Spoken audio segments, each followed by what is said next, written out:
Hello दोस्तों, मैं sir Amarjeet और आज फिर से हम रिवीजन करने वाले हैं Khan sir UPSC Khan sir का जो बैच चल रहा है उसका हम रिवीजन करने वाले हैं। ये पॉलिटिकल लेक्चर 59 है। तो देखते हैं इस क्लास में सर क्या पढ़ाए हैं, हमारे राजेश मिश्रा सर क्या पढ़ाए हैं इस क्लास में, उसका हम और आप मिलकर रिवीजन करेंगे। इससे पहले सारा वीडियो हम ऑलरेडी रिवीजन कर चुके हैं पॉलिटिका, तो कुछ वीडियो बीच में छूटा है लेकिन उसको भी हम बाद में कवर कर लेंगे।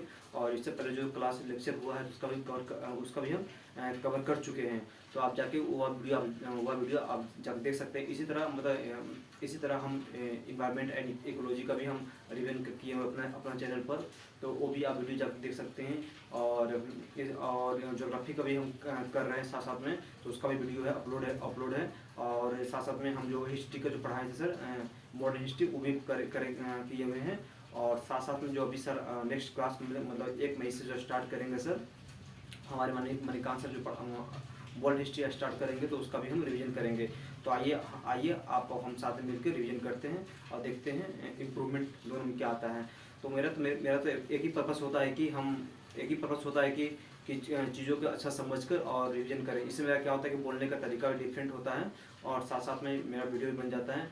तो देखते हैं कि लेक्चर 59 में क्या पढ़ाए हैं सर, तो उसका हम रिवीजन करेंगे। तो बेसिकली जो सर पढ़ाने स्टार्ट किए थे ये क्या है, न्यायालय का अवमानना। ठीक है, अवमानना क्या होता है, मतलब हमारे न्यायालय के पास अधिकार है कि वह किसी पर भी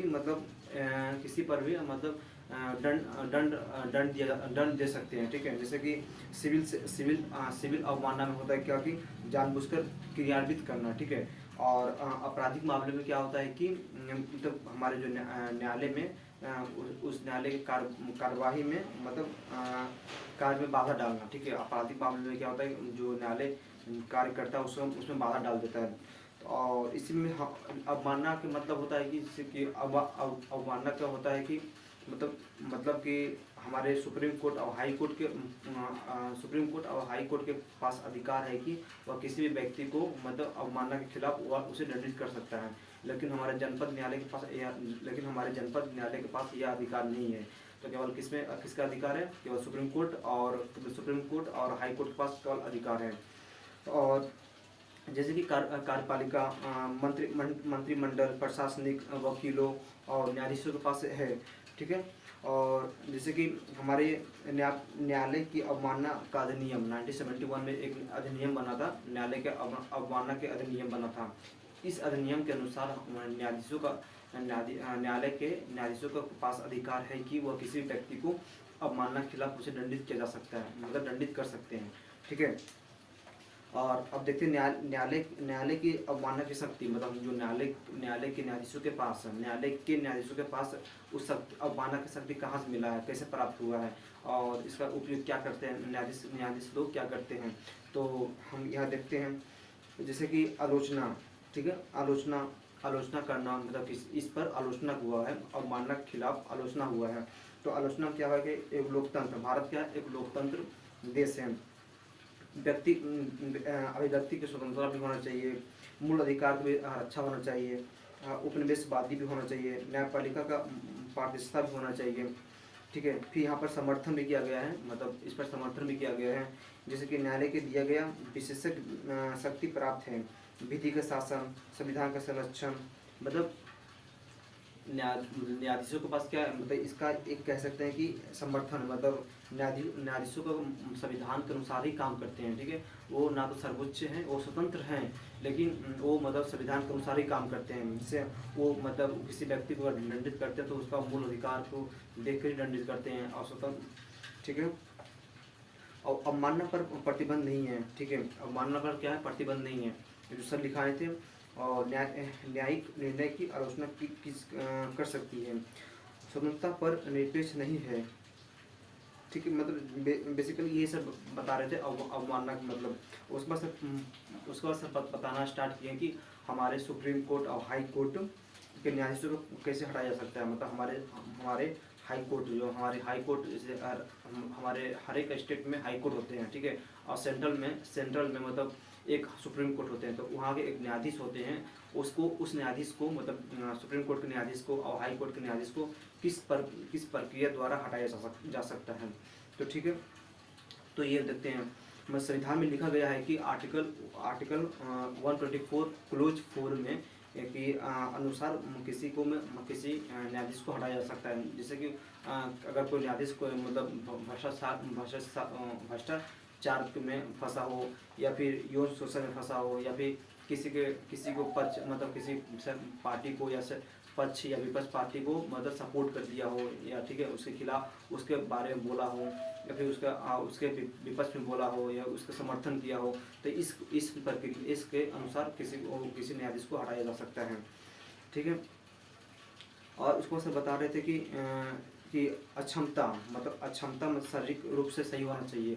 किसी न्यायाधीश को हटाया मतलब अगर किसी विकलांग वगैरह है तो उसे हटाया जा सकता है। शारीरिक रूप से अगर अच्छा है तो उसे वो रहेगा।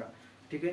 संसद विशेष बहुमत से प्रस्ताव पारित करना पड़ेगा। मतलब संसद मतलब लोकसभा और राज्यसभा को विशेष बहुमत से, और अगर उस न्यायाधीश को अगर हटाना है तो हमारे लोकसभा और राज्यसभा के संसद से एक विशेष बहुमत प्राप्त होगा, तभी वो हटाएगा। अगर मान लिया जाए कि लोकसभा में उस न्यायाधीश को खिलाफ मतलब हटाने का प्रस्ताव पारित हुआ, लेकिन राज्यसभा में ऐसा प्रक्रिया नहीं हुआ है, तो क्या होगा, दोनों में फिर से बहुमत पारित होगा।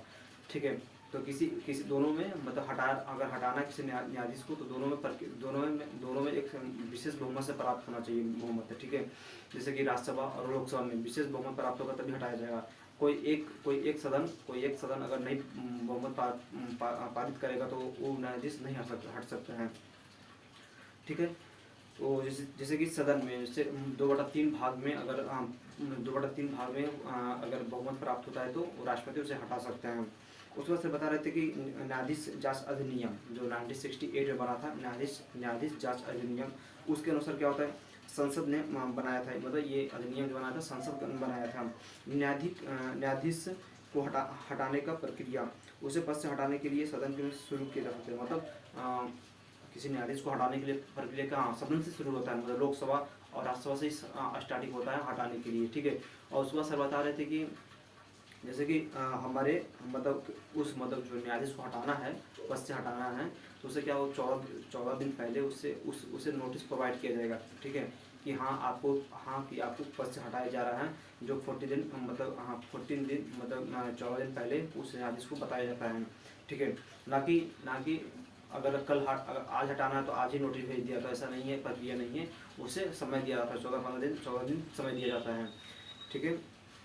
जैसे कि हमारे मतलब लोकसभा में क्या है कि लोकसभा में 100 बहुमत 100 सीट मतलब कह सकते हैं 100 सीट मतलब 100 प्रक्रिया होना चाहिए, और 50 मतलब 100 सांसदों का समर्थन होना चाहिए लोकसभा में।